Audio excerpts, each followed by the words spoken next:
next question is more about, so you've already spent some time learning about Oriental dance and the music, but what made you decide to become a professional dancer in Cairo? And I know you've already answered this for me, but it's such an interesting process that you went through that I really think this is relevant for everyone to know. You know, everything happened really quickly, and I don't think I've ever made the decision I will be a professional Oriental dancer to start with. So there was never a point when I decided this is what I'm going to do for work. Yes. It happened that as I started going to Egypt to study and coming back to Portugal, people asked me to share what I was learning in Egypt. And gradually I was dragged into it. You know, when I realized most of my time was spent dancing, teaching, researching, studying, it was not really a decision. At the time I was on television, so I am educated as an actress, so I was filming in television, working as an actress, and everything was indicating that that would be my path. So when I realized that I was being dragged into it on a professional level, I guess it was too late to go back. Yes. And Egypt came, or the dream to travel to Egypt and build a career there came from many places, or for different reasons. The first reason was, although I was reading amazing material about Egyptian dance, I didn't find anything written by a dancer who had been there and seen it and lived dancing with their own eyes. All the books, independently of how good or average they were, and there are some very nice books on the field, you know, A Trade Like Any Other is a very good one, you know, but it was written by an anthropologist, a researcher, not a dancer. And you have The Serpent of the Nile by Wendy Buenaventura, who is also, you know, very interesting character and very interesting author, but she didn't have the experience of being a dancer in Egypt, dancing for Egyptians, with Egyptians, inside the Egyptian context. Yes. So what I found is that there was a book missing on this field from someone who had been an insider. So this first idea for a book, or the need to write this book, was the first impulse that made me think maybe going to Egypt and making it myself wouldn't be a bad idea. Instead of complaining, nobody else has done it, why don't I do it, right? So this was the first thing. The second thing is that I was already working a lot in Portugal, although for a very short period of time. And I was coming and going back and forth from Egypt, and I was organizing workshops and shows, and people were loving it. Everything was going really fine for me. But the more I knew about Egyptian dance, the more aware I was of my ignorance. And although people applauded and they subscribed to my workshops and everything was going really well from an exterior point of view, I started to know how little I knew. And that awareness of my ignorance made me want to do the big jump. You know, like, I really want to know what is authentic Egyptian dance. I want to go to the root, not through the eyes of somebody else.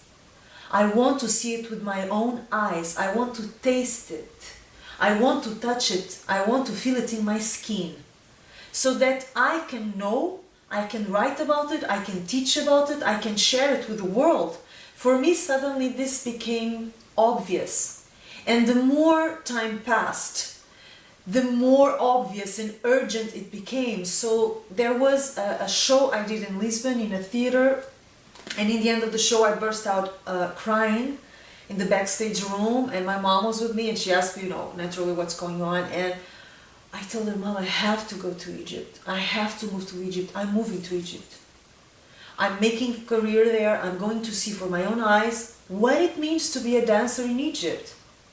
What does it mean to dance for Egyptians? What does it mean to deal with Egyptian music performed by Egyptian musicians? How do common Egyptians perceive the music, the dance?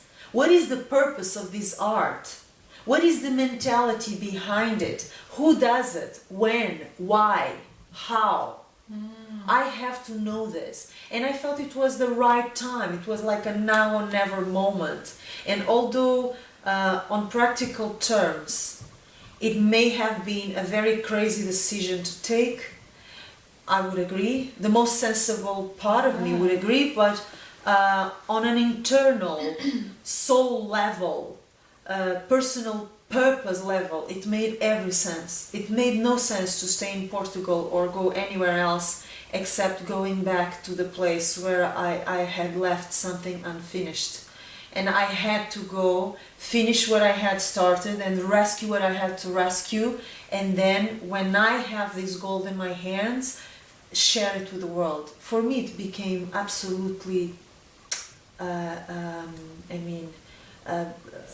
essential. It was logical. It was the next step, despite all the difficulties that are inherent to doing something like this. You know, I mean, leaving everything behind, all your life behind, and launching yourself alone, because I did go alone into a city like Cairo, which is a jungle. We know with and a you different. did it the hard way as well, because your book describes a lot of instances where Yeah. you didn't compromise to be able to take an easier road.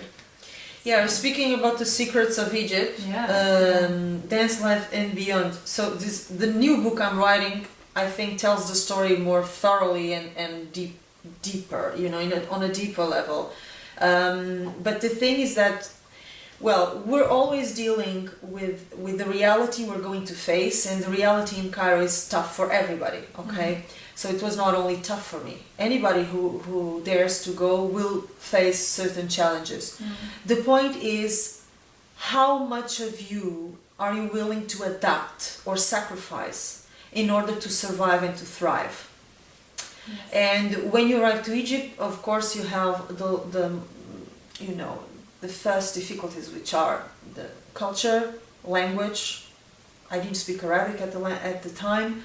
You know, where am I going to live? How am I going to get work? Very practical difficulties. But then once you get into it, you face many other challenges that you never thought about, you never imagined.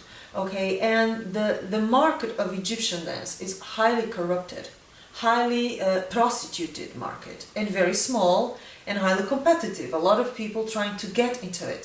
So you can imagine it's not an easy field to be in, especially if you have your values very fixed, and if you have very clear the things that you're not willing to let go of. So principles like honesty, my own dignity, self-respect. I was not willing to sacrifice that for my dream. So that made it so much harder. I also didn't want a man who was not more competent than me working as a manager, for instance, which is something that every dancer that I know has by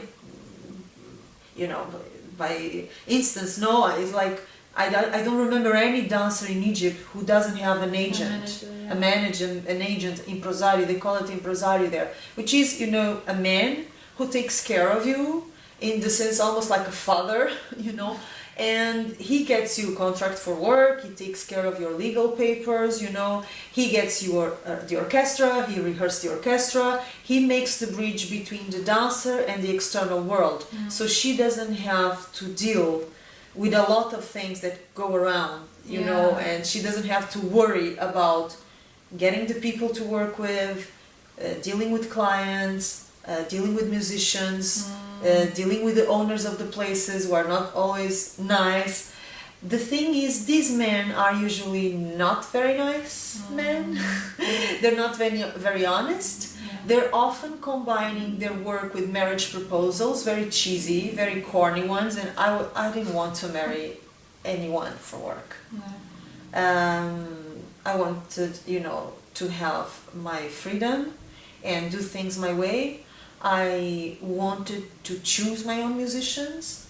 I wanted to have the freedom to decide what I'm going to do in my shows, how, when, with whom. So in exchange for this freedom and total control of my work, what happens is that you have the headaches that someone with a manager usually doesn't have. because you expose yourself to all sorts of things. You know, problems with musicians, I had to fix them. Problems with the people who hire me, I had to fix them.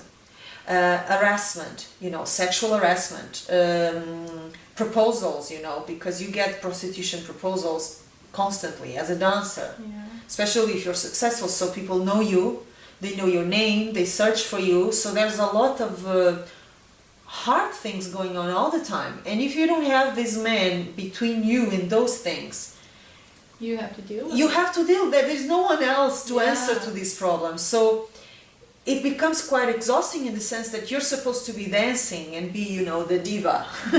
But in reality, for me, the times when I was on stage were the times when I was resting.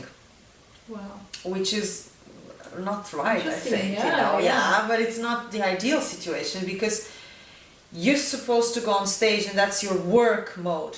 That's your work. That's where you're supposed to put your energy. But I was so drained from dealing and managing everything that when I went on stage, I thought to myself, no, I can relax a little bit. This is why I'm here. This is why I put up with it. Yeah, you know, I can enjoy and I can have a little peace of mind. Because while I'm on the stage, nobody bothers me. Nobody can touch me. Yeah. On stage, I'm just the dancer. I don't have to deal with any problem. I don't have to deal, you know, with harassment from anywhere. I don't have to deal with problems with other dancers, domestic problems from the musicians, you know, everything stays out. So it's like a temple. It's a sacred space where I could enjoy and actually relax. So everything else around felt like hard work. And once I went on stage, I was in heaven. But you did all of that, you dealt with it all yourself because of the objective of trying to get the inside into writing the book, to handling yourself, and also maintaining your freedom and dignity, of course. So. Yes, and you know, I think even if you don't have a book to write, right? I mean, even if you're just a dancer, Oriental dancer who happens to be a foreigner, so you know there's a lot to know there. It's not my culture, not my music, not my dance, not my people, not my mentality. So there is a side of basic education there. And also my character, because once I put myself in something, I go deep into it. I don't like superficiality in anything. So for me, being dragged into the Oriental dance business as I was, and being happy at it, so at some point I understood, okay, I didn't choose to be a professional, but I think I'm becoming one. And everything happened so fast that I really didn't notice. It took me a while to even look around and see, oh, suddenly this has become my life. When I realized it was really, you know, completely out of my hands, I was almost like taken by it, you know. It was not a decision and I didn't invest in it in that sense. So the thing is, my character and my tendency to go in depth and my curiosity to know more, what's behind. Yeah, you do it like that, but why? And the ones that came before you, how did they do it? And why do you do that way, this way, that way, in this time? I am obsessively curious. So there was a side of just the pleasure of knowing in depth a craft that I was totally in love with. And also challenging myself, because, you know, moving to Egypt in the conditions that I did, let's say, you know, as we mentioned, alone, and with a lot of cons at the time, because there was a lot of problems at the time, legal problems, that forbade me and other foreigner dancers to work. There was a test to my character. Not only a test to my ability of adapting, my ability to get to know the craft and succeed as a professional dancer. That's already a lot to deal with, but I felt there was a life experience that would be sculpting me as a human being. Because of the choices you're pushed to make are so hard that they shape you, they shape your character, and they test you to the limit. You're put against a wall and you're tested in so many ways that you really see the material you're made of. Mm. And if you cannot handle it, you just run away with your tail between your legs. And actually this happens with a lot of dancers. They cannot handle it. It's too much. Yes. And I mean the business itself in life, not even the business, not even the dance business. You don't even need to go to the dance business, which is probably the worst, but even daily life in Egypt, as a woman, as a foreigner woman, it can be like hell. So it's also a test to your character, and I think this mixed challenges made me really want to go for it. You know, I love the challenge. I love people telling me you cannot do that, and a lot of people told me you would never do this. Yeah. Especially you with your character. No way. They're going to crush you before you even try. Yeah. No way. And the moment I heard these voices telling me, you won't do it, it's impossible, this pushed me harder too. And every time somebody told me, you will never do it, I said, I will prove you wrong. You gave me just an extra reason to do it. So a lot of it has to do with character. You know, Portuguese say we're like this, you know, like, So I have a little bit of that character in me, you know, a little bit of fiery gypsy kind of thing, you know, like you tell me I can't. Let's see. We will see. We will see. So there is a lot of personal challenge going on there, a lot of it. And I think even the obstacles, they can give you strength. They can be an impulse further upon your dream, you know. At least for me, it worked like that. Yeah.